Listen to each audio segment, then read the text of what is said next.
Welcome to another episode of Resortera Wave. It's been a while, no, Oscar? We haven't recorded one of these, I think, since before the Nations League. I think we did a show before the Nations League, right? We predicted a little bit the lineup that we thought we were gonna see. We weren't expecting a win against the U.S. Um, but overall, what we're going to talk about in this show is the summer that is starting. I think tomorrow, we're recording this on Tuesday, June 4th, but tomorrow El Tri plays against Uruguay in Denver. Bielsa's Uruguay. I think that's very important to emphasize. Uruguay does have most of its, you know, players, big name players in this roster. There's still some missing. There's some Liga MX based Uruguayans as well. I think the big name is Darwin Nunez in that team, based on what I've been able to read over. Haven't Your seen boy Noodles. the noodles. I still got. You never know. He's still young. He might still break through. I know, but we're starting. That's why we're recording this. I think tomorrow, El Tri summer starts. I know they played a friendly against Bolivia in Chicago on Friday, but that was like a U23 side. And this is when it starts. This is a moment of truth for Jimmy in a sense. And I know that he barely got the job last year, but based on if we reflect on his first year in charge of the team, his high is the game against Germany in Philadelphia.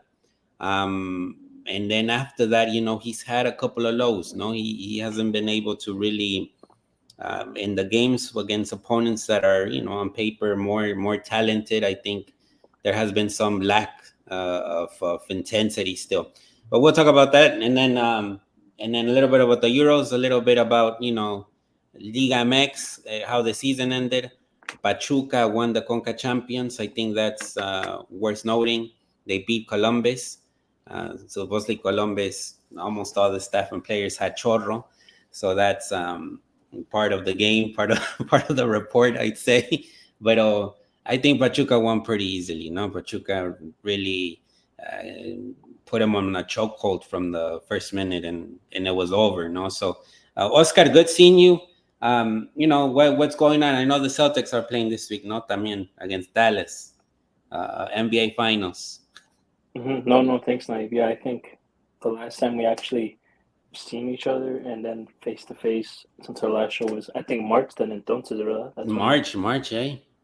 But it feels weird to me because I feel like we always talk every single day. So for us, it's good, but for the fans are probably like, Yeah, "Oh, yeah, these yeah. guys just come out of the blood and nowhere." We Pero just do a podcast, like we be chatting, and then we do a lot of analysis on our chats, no, and we've we have a lot of seen. podcasts between our WhatsApp. To be Yeah, honest, that's what it is, Okay. no. And then today I was like, you know what, let's record one, just to put them out there, put up all the thoughts, what's going on. um but we'll see. What are your thoughts of the Copa America, and especially the roster, Oscar? I mean, I know general thoughts, general observations. What how do you see this Copa America going? What's a good Copa America? What's a terrible Copa America for Mexico? What is your quick diagnosis? No, yeah, thanks, Naive. Again, it's always great talking to you about this stuff. I think you tweeted it, no? It's one of the first things you tweeted Nobody on. reads that stuff though. That's true. Everyone. Now Yeah, he's back every on night. Twitter. If he gets his followers up, who knows? He'll be back full time. Pero Yeah, he said the best case scenario is if Jimmy calls up pretty much a youthful squad, kind of similar to when um, that Olympic team that went to the Copa America and crashed out. And yeah, and if you really look at it, that was a real stepping stone. I think that helped get the gold medal because the experience, the level of competition they were playing in South America too. It wasn't in the United States. So yeah. I think this time around though, the talent for youth players isn't there all the way. Along with, I think Jimmy still is picking. I don't know. In my opinion, not the best guys. Still guys that he relies on, similar to what we saw with Tata. Pero I don't. An interesting list to say the least. What's going to be successful? I mean, at this point, get out of the group, right? Yeah, um, I think a success for Jimmy this summer is for the team to get out of the group. And if it's able to show some good soccer, I think that's a positive.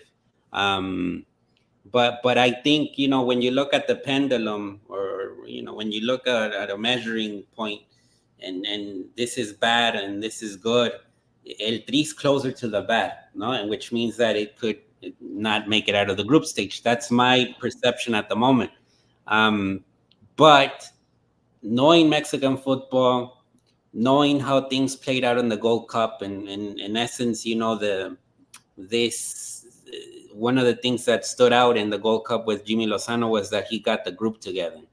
And I think in that setting of a tournament where there's every 3 days you play, and then once you hit the knockout rounds, anything can happen, especially if there is some equilibrium between the both sides. You know, for El Tri to reach the semis, it would be a miracle. Let's put it that way. But I think, like you said, the fact that he, from the get go, decides to do this roster young and says, you know what, there's no Ochoa, there's no Chucky Lozano. And I think if you've seen past Resortera ways, we've been emphasizing a lot on the lack of, or the decrease of level from Chucky Lozano. You don't have to deal with that anymore, because it seemed that he was a starter no matter what, even though his playing was not what it used to be, or it's not at the best, finest level. Henry Um, Martin too, who was a big Henry, asterisk. it's a strange situation here, because when you look at the media, you know, let it be known, bicampeón, no? Bicampeón Henry Martin, who plays for America. And the thing that the media says is that this is a disrespect for Henry Martin to, leave him off the roster after being the Mexican, that striker of the bicampeón. The thing is that Henry has received plenty of opportunities, including the World Cup. I think if Henry was so good, he should have done better in the World Cup, scored more goals, been more proactive, and really taking up the opportunity by the horns. I mean, he was a starter. There was no Santi didn't go to the World Cup, you know, and Raúl Jimenez, as we know, Raúl wasn't even 100%. So he was the man in the World Cup. He got the best opportunity possible, and he didn't really make any difference. So now what happens in this Copa America? Jimmy is like, okay, it's all you, Santi. And I think that's one of the biggest issues Jimmy has dealt with since he took over the national team, is how do you deal with the idea that, yeah, you trust Martin because he was your guy in the Olympics, but then you have Santi Jimenez, who's clearly Mexico's best prospect right now in the world. No, he is a man. He's a guy that is probably going to make the next big move in his career. And he's the guy that, deserves more looks, because he's the guy. He's the guy, he's right now what Carlos Vela and Giovanni Dos Santos were 10 years ago, no? That they were just so talented. You have to put them in. Something's going to happen at one point. With Santi Jimenez, well, of course, it looks like it's been taking time, but this is his moment. He is the starter, number 9 for El Tri in a big tournament. No, I think too that's one of the biggest criticisms too. Like you said, Jimmy has been facing. On paper, it's like, why isn't Santi the number one? But I mean, you can see the background. I have a certain bias, but también Santi hasn't really shown that he should be the number one Yeah, too. I yeah. mean, and if he can't do it in the Copa Oro, respectfully, how can we expect him to do it? And even in our exchanges on WhatsApp, we see those important games. I think, what was the game that you meant? That was it, the Atletico game? The You said. Atletico game in the Champions League was horrendous, no? He Mm-hmm. has a clear miss. He gets red carded. Then there's other issues that have stood out with me. And When I then, see him in the national team, he misses a lot of penalties with the national team. and then you mentioned too that, if I'm not mistaken, the coach also, like, the team plays for Santi. He's obviously the striker, but I mean, I think that's a bit difficult too, porque también, like, I'm not comparing them, pero Holland y Santi, Holland kind of does the same thing in those big game moments. I mean, no one ever mentions his national team career either, where he's been abysmal with Norway. If he was so good, they would have qualified for the Norway's not even Euros. in the Euros, ¿verdad? Exactly. So, I mean, the fact that Santi is going through this, I mean, I don't think it's like a panic attack. Because like someone like Holland, again, I'm not comparing them, but if you see that he's struggled with that too, I think gives Yeah, I guess Santi a little bit more hope. And I don't know. I think Santi is surrounded with a better system that could suit in the national team since that's a striker versus Norway. They're in Europe. Let's be honest. They're just way more competitive too. it And is then more competitive. it's Yeah. just the higher you go to, you're going to be tested. Yeah, I think. Look, the risk. It is a risk what Jimmy Lozano did, and leaving out Ochoa, leaving out Chucky, leaving out Raul Jimenez, who technically could have still been part of this, considering how he closed the season with Fulham.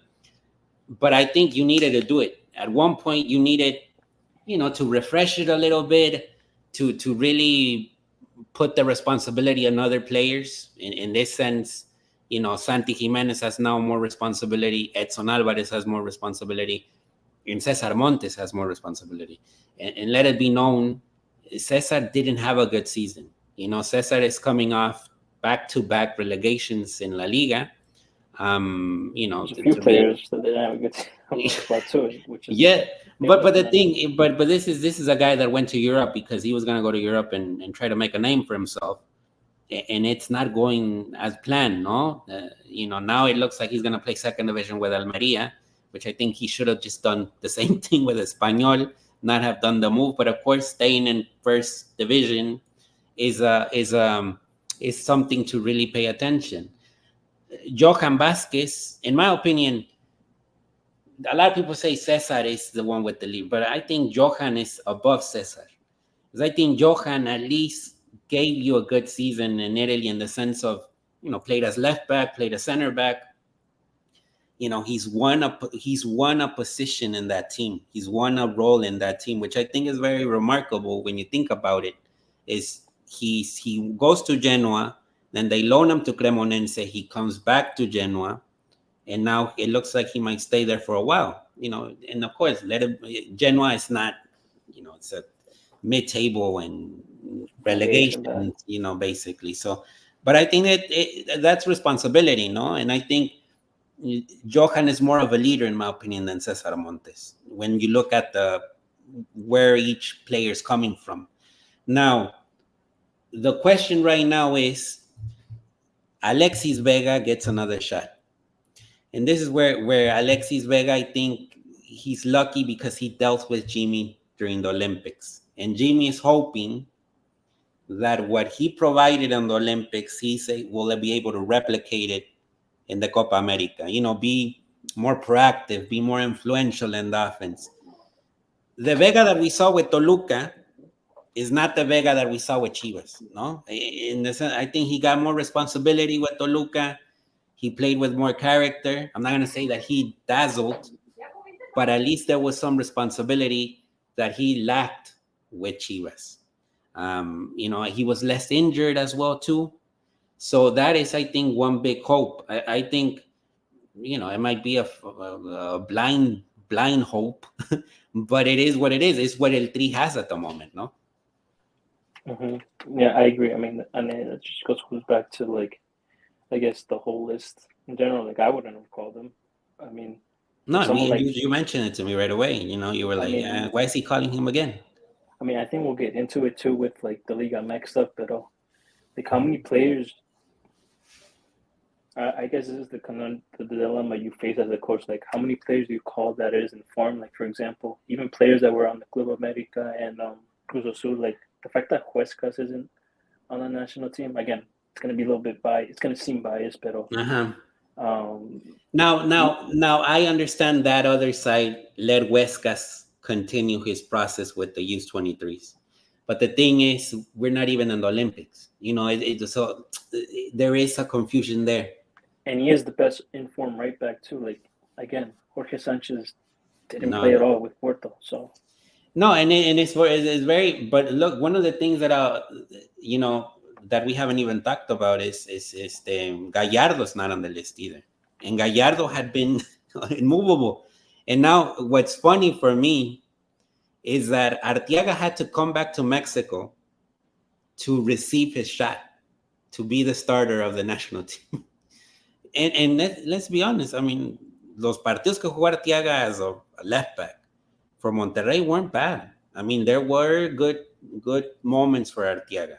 I'm not gonna say that it was excellent, no, stellar, but I But think he that's a was very bad message consistent. too, Nate. Sorry to It is cut a you off, bad but message. It it's is a a bad bad message. message because didn't Jimmy even say in the press conference the best for Mexico is for players to go to Europe and play there and not conform and stay in Mexico? But someone like Arteaga, who was like struggling in Belgium, let's be honest, like given his interviews and everything to adapt, like you said, he had to come back to Mexico to even get like minutes with the national team. Same thing with Santi. He went to Europe too, didn't go to a World Cup, and wasn't playing either. Entonces, like There is that's a two-edged sword, ¿no? O sea, a veces there's some verdades and there's, o sea, la verdad, like sometimes cuando te conviene certain things, no? Like, okay, this works cuando te, o sea, I'm trying to fucking, right now I'm like in two languages, it's a hard bro. one because I think for me you just have to be in one side. In my opinion, no. But also I think it says about the level of Mexico, no? That there's just not a good level right now. So you have to rely on cases like Arteaga, that even though he came back to Mexico and he has that experience from Europe, at least already. And the same is going to happen with Jorge Sanchez. Jorge Sanchez is going to come back to Mexico, probably going to play for Cruz Azul. And he's still going to get called up. And he's probably going to be an important piece for Anselmi, no? So especially if Huescas leaves, which I think if Huesca stays, which is still not known, Huesca stays, there's no point in bringing Jorge Sanchez unless Anselmi thinks Huescas will play more of an offensive role now, no? That's true. I mean, I get what you're saying, but I don't know. I'm still on that thing where like it's either this thing or the other. It can't be for certain specific situations. At some point, you just got to be like, It no, is true. This is the way. Yeah, and I mean, but I think what has happened though is the number of players in Europe has dwindled drastically, and it's not growing. That you have to still call up those type of cases, no? And for example, Antuna didn't even do anything over there in the Netherlands when he was younger. He even plays in MLS with the Galaxy. I think and now he is one of the most important players of the national team because es lo que hay. There's nothing, you know. I get that, but as a federation and as a coach, you can't be saying like I just said in the press conference where he said, I think for Mexico to be successful, they have to play in the best leagues. They have to go to Europe and not conform to staying in Mexico. Yeah. Meanwhile, when we did have more players in Europe, Jimmy would prefer the Liga MX players or players he used at the Olympics. So what does that say to like for us? I think we're a little bit more. I like to say we're a little bit more mature, right? A little bit more grown. Yeah. But a 20-something-year-old Mexican player thinking like, wait, if I can make more money in Mexico and I get to stay here versus struggling in Europe trying to get a team, making way less money. It is a bad message. It's a bad message, like. But it's just the complexities. It's a complex. The youth. Yeah, but it's also the complexities of Mexican football, bro. I mean, it's so complex. I mean, like you said, I mean, a Mexican player can make tons of money in Mexico. You know, and also when you go to Europe, you gotta look, for example, Orbelín Pineda. No, Orbelín Pineda's playing in Greece. No, he couldn't make it in Celta de Vigo in Spain. And so what does that say? I mean, right now I think we'll see what happens with Eric Sanchez, because I've read the rumor that Sevilla was interested, but I think just one scout said that he liked them, and then it all grew, and so we don't even know if that's true, or if Eric will remain in Mexico. I'm pretty sure Tigres, America, Cruz Azul are teams that could potentially offer him the contract of his life, no? And he's what, 25 probably 25, 24 por ahí.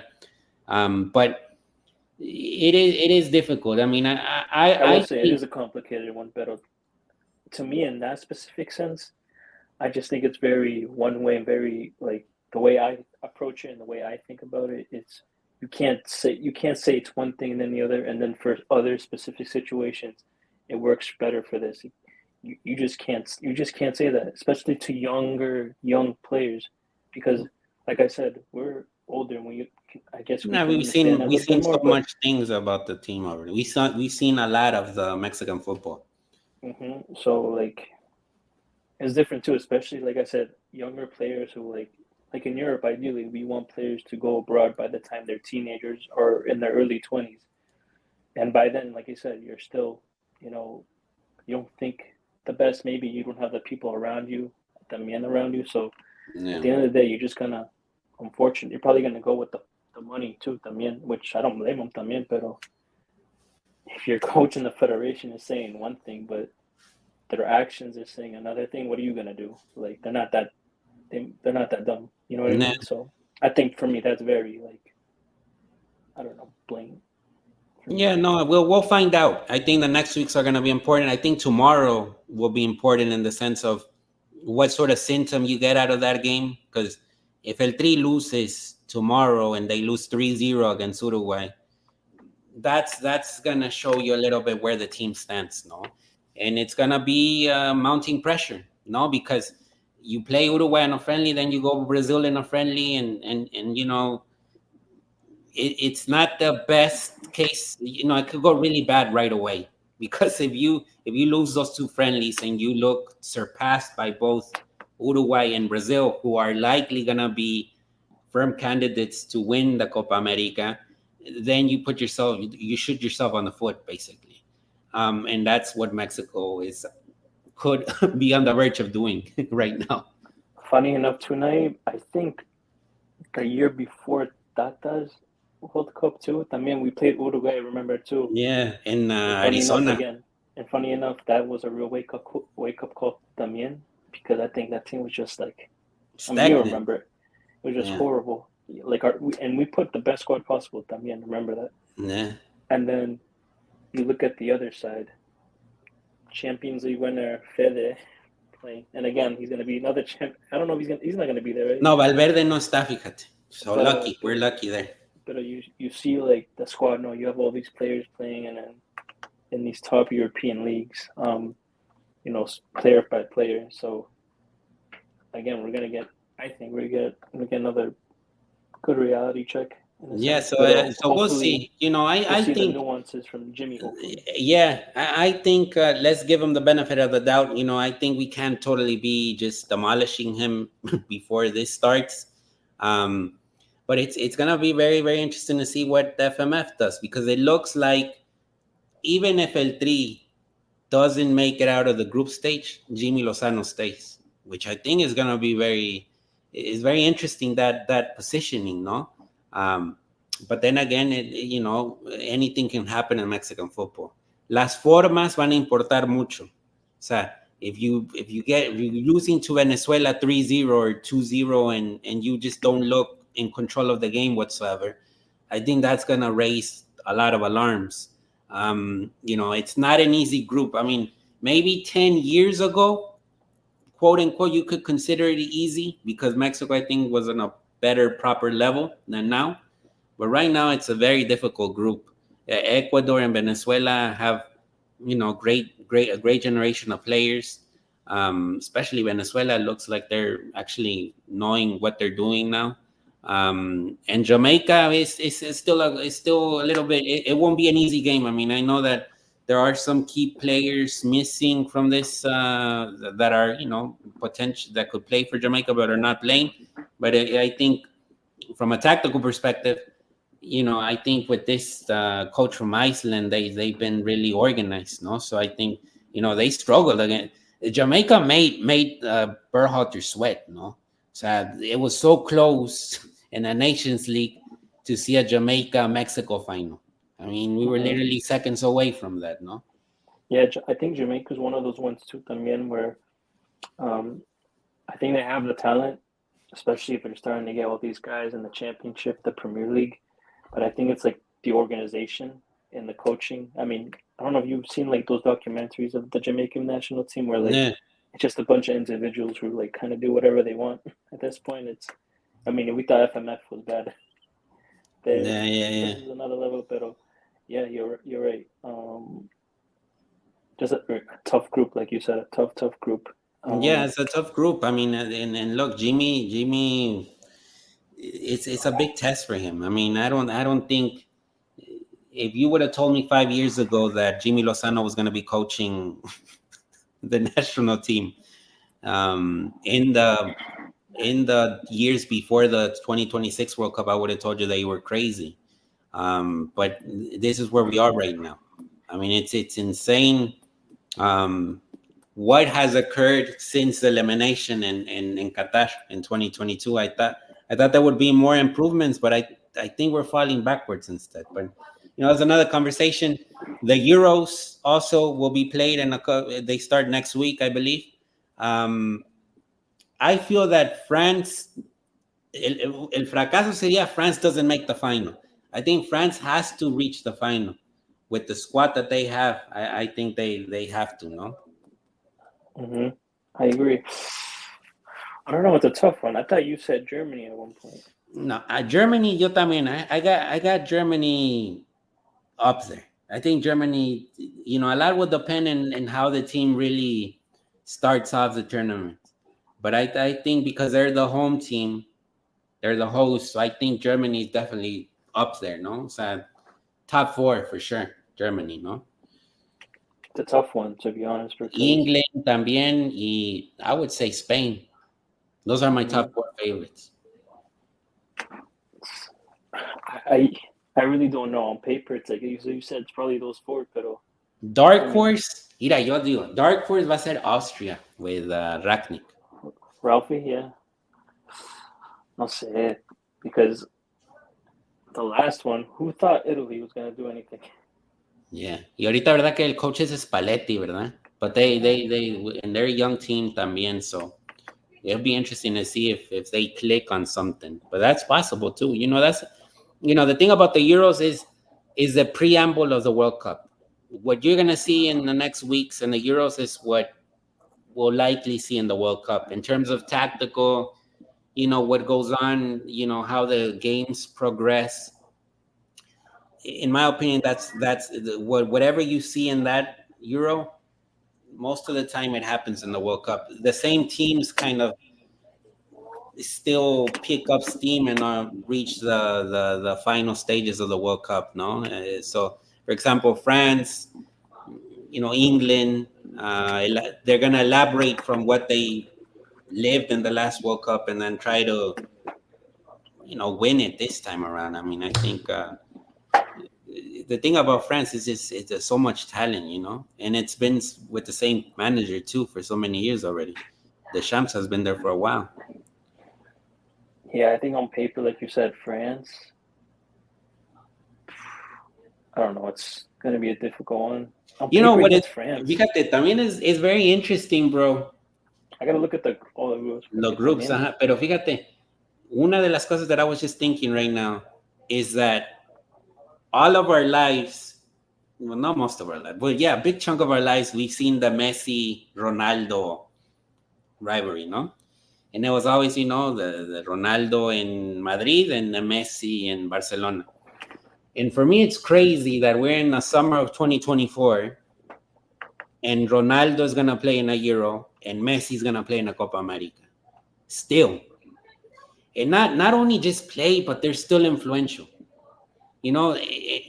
It's just bonkers to me that Ronaldo could play in this Euro and not, I'm not gonna say win it, but they still, I think they're undefeated with Roberto Martinez, so they're a strong team, and Belgium. What he do you think? Belgium one less correct from the golden generation. no, fíjate que Belgium yo ya lo saco. I think I don't know.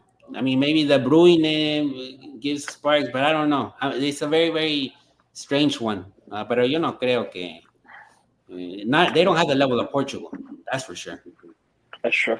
I But think what were you saying? Sorry, I didn't mean to cut you no, off. but what I was saying is that idea that like Messi can finish this Copa America as the best player of the tournament. Ronaldo, I don't think he could, but he might score 4 or 5 goals in the year. It's possible. He was goleador the last one.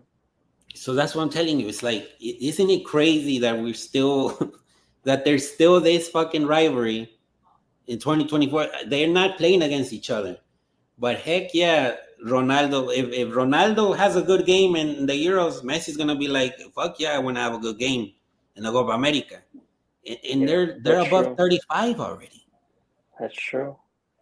Yeah, I mean, like for me, it's definitely my whole life. That's all. That's all I really know, to be honest. Yeah. I know you're a little bit older than me, but not by Uh-huh. much. But yeah, and then I think you know what's funny too. I forget whose stats you sent. I think was it Holland that you said, Might and then I be. was like, Ronaldo was getting that like at 35, and he was like, no, you can't compare it to them, which is funny because I mean, this is too like for me, Messi's better than Cristiano, pero también I don't think we give Ronaldo enough credit. He qualified Portugal for the World Cup and Euros his entire time with the national team in a way harder federation than CONMEBOL, in my opinion. All the time he was there. That's true. That's true. He's limited, yes, he's limited. He's pretty much just a goal scorer, but yeah, but I think that is crazy, right? It's That's like like it's like 20 years. Because like if you think about it, one of the what's the first closest scenes. thing in other sports right now? Is it would be LeBron and Kobe? That was like what 10? Yeah, but that was only 10 years. O sea, porque fíjate, I'm thinking about it right now. One of my first images, I was like 13, 14 years old, was like when Portugal hosted the Euros And and Greece beat them in oh wow, 2004. yeah, I remember that And one. Ronaldo was already playing. Cristiano was already playing. I remember Cristiano crying his eyes out because, it was in Lisbon, the final and everything. And like 20 years later, He's won he's one. he's won one, but like he's playing in another one. And he's probably gonna score. Like that doesn't make sense. That's not normal. And the same thing Yeah, with Messi is like if Messi plays this Copa America and he's the best player of the tournament, like it doesn't make sense. Like it's not normal that stuff. Like I want people to understand that it's like seeing two magicians on the field, and you're never gonna see that ever again. It's like when people speak about Pelé and Maradona. Man, these guys, I feel they're more legends than Pelé, Maradona because these guys have extended their careers for so many years and are playing at the highest level. they You said know? like you I think like you said they just set a certain standard. Because I Yeah. remember you sent me those Holland stats for like for the he got like what And 30 goals that's all why time it's not season. fair. It's not fair to compare Haaland and Mbappe to Messi and Ronaldo because they're just Haaland and Mbappe are normal young men. Messi and Cristiano are I don't know what the heck they are. They're something else. And so I think it's unfair. That's why the roles of the game so far, are different now. Even even comparing when like it kind of first started the Ronaldo Messi thing. Like for me, one of the first memories I saw was when Kaká won the Ballon d'Or. You Mhm. see him with the ball, a 20-year-old Cristiano and a 19-year-old Messi, and like we think about it now, this like you said, it's bad to compare Mbappe and Haaland to them. Imagínate like basically teenagers competing with a mature man, 25, 26 in his prime. No, And like you said, both of them won their first Ballon d'Ors at the age of 21. I mean And it's insane that it's we're not in normal. we're in 2024, and I sound like a broken recorder, but we're in 2024, and Cristiano and Messi are gonna be important players in the best summer soccer tournaments that exist this year. No, the most important ones are Copa America and Euro. And they're looking to go to another World Cup, parece, right? Pues, Messi looks impeccable. When you think about it, the way he's been looking, I mean, what he has more than 10 goals in MLS, no? Messi, it's up to him if he wants to go at that point. I think Cristiano wants to go because he has that competitive edge. He needs to like try and win it. He has to. He's definitely going to go if Portugal qualifies. Yeah, yeah, yeah. But yeah, that is insane, right? That for me, like you said, that's my whole life. It's That's all I really know. I grew it's up on it's that. and it's crazy, no? And it's I think um, the game is just amazing, and just the sheer, like, it's just, it's the best thing in sports history. It's one of the best things that has ever happened in sports. Like, because when you think about it, you don't understand it, and if you try to explain it, even then you still don't understand yourself. Like, you don't And you know what comprehend it. sucks too, Naib? At least for me, like I said, for me, I watched that rivalry in those games as a kid versus I wish I had watched it a little bit older where like I could understand the game a little bit more. Because Nah. to me, like you said, it's one of those things where like Madrid and Champions League final, you just can't explain it. So I'd be curious to see like if I was able to watch them at this age right now and be like, the heck is going on? How do you explain this? Yeah. Them scoring freaking 60 goals a season, like basically a goal every game. Like Yeah, yeah, and it was done so easily, no, and a lot of times, um, when I look right now at the situations, and this was a good year for the Bundesliga. Think about it. They had a team in the Champions League final, and they had a team in the Europa League final. But Spain in that moment, yes, it was Real Madrid and Barcelona. They were just unstoppable, and a lot of people depict La Liga as just a two-team league. But the thing is, at the time that was going on, Sevilla was winning a lot of Europa leagues. Atletico Madrid was always in there, in Champions League, round of 16, quarterfinals. Valencia was still producing top talent. Valencia produced David Villa, David Silva, excellent talent. That was the time when Spain was winning the Euros and the World yeah, that's Cup. interesting. So That's true. it was, and Spain wasn't just, the national team wasn't just with players from Barcelona and Real Madrid. Of course, they were the main ones, but there were some players from Atleti de Bilbao, from Villarreal. So That's where you saw them humans when they were younger at the World yeah, Cups and the Euros where they're like the numbers weren't there. yeah, that's when you saw it, It's because there interesting. were some other teams that were just so good. I mean, Messi competing against that Spain, it was impossible, no, and it wasn't.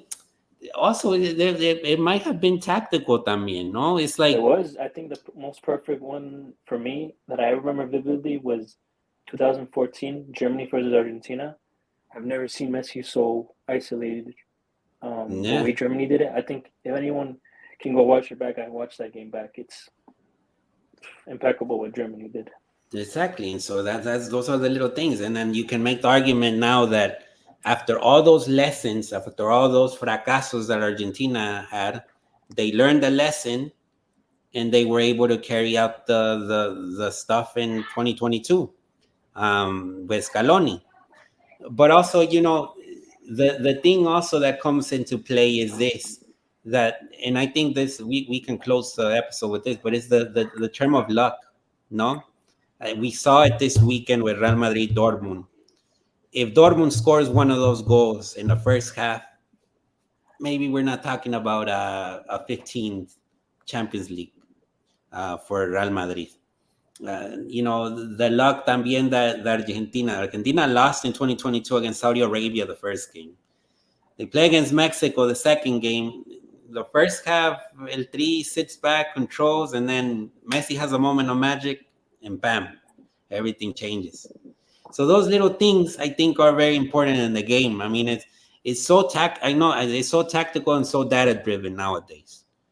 I understand that part, but some luck plays in the game. It's like the Europa League final, Atalanta Leverkusen. Who the heck would have thought that Lookman was going to score a hat trick? And the type of goals that he scored. I mean, the dude was so surprised he had scored those golazos because he couldn't believe it. It was like he was touched by the hand of God. That's luck. Pero también there's tactical play. Maybe Giampiero Gasperini, I think that's his name, the coach, was like, okay, let's try to look at this area. This might It's be the one of weak. those like yeah, the You luck got to and provoke the luck también. because I don't know if you saw that stat too. I think también Atalanta beat Liverpool when they were top of the league at one point. and they also beat the champions of Germany. Germany, Leverkusen, and they also beat de Italy también, los campeones también. They also beat them too. Entonces, like you said, they made it look too, pero también it's one of those things where, and I still don't know what is that and how do you measure that, because I feel like Mexico has never had one of those. The closest thing for me is probably the gold medal. I guess the Confederations too, right? También where everything just kind of went our way, and that luck went our way where we provoked it as well también. Pero Yeah, yeah, yeah. it's one of those things where like you said, if Dortmund, I remember one of the things I sent you at halftime of that game was the XG, right? What was it, like almost 2.0 for Dortmund, and Madrid was like 0.8, not even 0.10. Yeah. And then if you Ridiculous. see, it's ridiculous. I mean, and look, that is that. But I personally think that there are some certain things that you don't explain. You can't explain. Like we started this conversation with Messi and Cristiano. It's unexplainable at this point. I mean, it's just magic. With Cruz Azul and the Liguilla, there were games, for example, with the Rayados, the amount of Yeah, postes that allowed you to reach the final. yeah. In So también, America against Pachuca, they were lucky. I mean, it's a fucking draw. I mean, and because they were on top of the table, they passed. And another thing that I noticed in the Pachuca America series, Rondon wasn't 100%. Rondon looked slow, sluggish. And then the Rondon that I saw in the final against Columbus Crew was on different. top of his level. If Rondon plays like that against America in that Liguilla series, I don't think America reaches the final. They're eliminated there. It's really funny how America won this Liga because, in my opinion, the game that they had the most trouble was the one against Pachuca. Now, in Cruz Azul, of course, there were some, especially that first game, they could have scored. What was it? The first half and the second leg where Cruz Azul just had Yeah, many more chances. it was like I told you Malagón exactly, like the Dortmund game we saw Madrid. That was it, and we didn't that those beat things that are place. unexplainable. If things, just one action can change the end of the match entirely, or the route of a final. I think that is one of the things that it will be interesting to see in Copa America and the Euros. No, like those Who's moments. Yeah, because the last one was for Italy, right? They pretty much had that. Yeah. Um, be interesting. But okay, like real quick, who do you got for winners of Copa America and Euros, just in case we don't we don't do. I think the Copa America is Brazil's. I think Brazil's gonna win it. They need to win at Um, this point. They gotta win something. they gotta win something, and I think that they're in a good mood right now. Maybe I might be wrong, but and I don't know much about the new manager. I mean, I haven't read more so much into him, but he looks like a manager that is really very looks similar to Ancelotti in a way, no? Just let them play, no? Let them From get my the understanding, they're trying to be like that balance of keeping the Jogo Bonito, but also like you said, trying to get that pragmatic in a sense, like know how to close a game too. I mean, no, like just yeah. know when to like stop it. Yeah, I But mean, at the end of their talent is just too good. It's one of the best. And right now you can make a very solid argument that Vini is gonna win the Ballon d'Or, no? And he is the star right now. There's no Neymar. The star is Vini. He's the dude. So this is his moment. He loves the U.S. He loves the U.S. He was with DJ I Khaled, know. no? Or something. So DJ Khaled is going to be in all Brazil's games. That's going to be a for sure thing. Um, and then for the Euros, I think I'm gonna go with France. I think France is going to win it. France. I think I'm intrigued to see if Kante will actually play. And Golo's back in the national team, so I'm intrigued. But no sé, fíjate, there's just so much talent in that team. It's just amazing to. I mean, Griezmann, Mbappe, I feel like we said this about the last Euro too, Camavinga, también, but they Chouamani. struggled también, and they had Benzema too, like a prime Benzema. They had the Ballon d'Or with Benzema. But you can make the argument They that gotta get him Benzema fixed. Benzema messed things up a little bit, bro. Because Por eso. Benzema wasn't in the 2018 team, it was Giroud, no? And so now I'm interested to see how is he gonna move. Like, is Mbappe gonna be a nine, or is he actually gonna just move on the wing and have some other striker there with him? Barcola is another name to keep an eye on. So I gotta see the friendlies. I gotta see the friends just to get a better idea. I hate to say, I You feel like England can do it. Maybe shit. So England, I like that midfield, man. Rice. I watched a lot of Arsenal. Rice is good, man. yeah, you do know your Arsenal stuff, porque yo casi no, ahí sí, nomás los dos que tres. Plus So him, England, Bellingham Euros. también. Bellingham isn't Uh, because, like you said, now they know how to get to a final, and if they go to a final, I think they know how to win. And Harry Kane, no, man, and Phil Foden looked nice, bro. the only Phil down, the Foden only looked really good in those. I Phil take Foden that back looked because the really only good. downfall is el entrenador como nosotros, the Greg Yeah, Berhalter of England. That's their version of it. yeah. So you got England. Are you gonna say England? Southgate, man, he kills me. I'm gonna go with.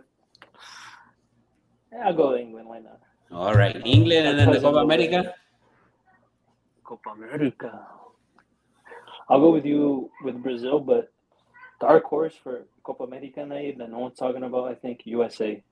Ah, It's chinga. just that coach. It's just that coach that's killing them. Pero Fíjate, if I have to pick a dark horse for the Copa America, it's gonna be Colombia.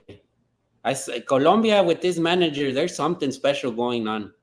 And look, James, we've been talking about a lot of like unexplainables, but James with Colombia, bro, is a different player. The James at the club doesn't exist for me. The James that exists for me is the one that plays for Colombia. And he's going to play for Colombia this summer. And let me tell you, I think Colombia can be the dark horse in this one. It can surprise a lot of people. I think the forward issue might be something, but they got good center backs that have good, they can keep the ball, and then the midfield también. Watch out with Colombia. I think yeah, that's true. Colombia's gonna do damage, I think. And then they look pretty good. I saw some games from their tour in Europe. I forget who it was against. The game they played in England, I think. I forgot who it was against. No me acuerdo ahorita. I think it was Spain. Colombia, España. Y jugaron bien a couple of months ago. That's So true. we'll see. All right, all right. Thank you, Oscar, for your time. I hope you enjoyed this episode of Resortera Wave. And like Oscar said, maybe we'll record another one. Maybe, It hopefully, sounds we'll too see. depressing. Yeah. No, this one is exciting. I think if you watch this, you learn something, bro. You learn something. You learn something. It's been a lot of years of watching this thing. All right. Sounds good. Peace out. Go Adios. Celtics. Cuídense mucho. Bye bye.